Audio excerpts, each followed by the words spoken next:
Hi, welcome to my channel. In this video, I'm talking about religions superstitive throughout history. Let's go.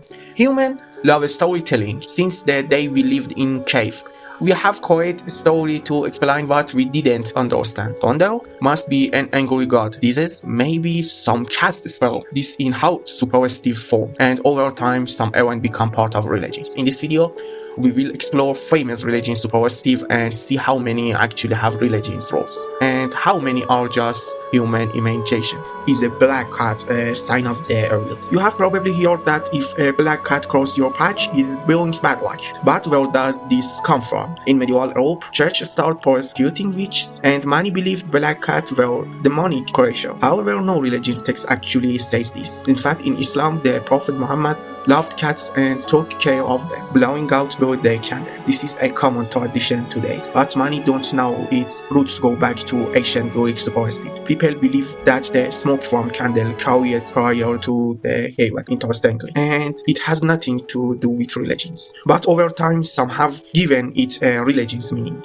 In many countries, the number 13 is considered unlikely. Some hotels even skip the 13th floor. But where does this belief come from? One theory is that at the last supper of Jesus, Judas, who betrayed him, was the 13th person at the table. However, funnily enough, in many other cultures, 13 is actually a likely number. Now we are talking about religions superstitive that come from historical mistake. Number 1 is hell under the ground. Many people image hell as a real place under the earth, full of the fire and demons, but this image mostly come from medieval paintings and stories. In religions, a scripture hell is often described as a spiritual state or place in another realm, not a brewing pit, bench, outfit. The evil eye cruise. Everyone has heard this. If someone bad happened to someone after receiving an compliment, people say, you were cursed by the evil eye. This belief exists in many religions, but its origins go back to ancient time, when people needed an explanation for misfortunes. Some religions texts include prayer against the evil eye, but overall this belief is more cultural than religions.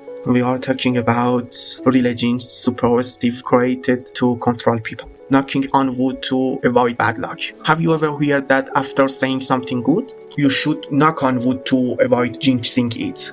This belief comes from ancient Europe, where people thought spirits live in trees and knocking on wood would bring protection. Over time, this superstition spread worldwide. Saying a dead person in your dreams means they are unhappy with you. And also superstition saying that if you dreams of a decoys person, it means they are unhappy and what you do something for them. This belief has been reinforced in some religions tradition, but now major religions explicitly state this. How to identify a superstition? If you hear something that has no religious source, it's probably a superstition. If a belief exists in one culture but not in another, it's more likely a local traditional than a religious rule. If something sounds more like a fancy story than a scientific fact, it's most likely a human invention. While some superstitions can hold people back from logical thinking, they are also part of culture and tradition. The key into understand what actually comes from religions and what is simply a human-made belief. So next time a black cat crosses your patch or someone tells you get cursed by the evil eye, think about how many of these beliefs actually have a religion's origins. Thank you for watching this video. Have a nice time and goodbye.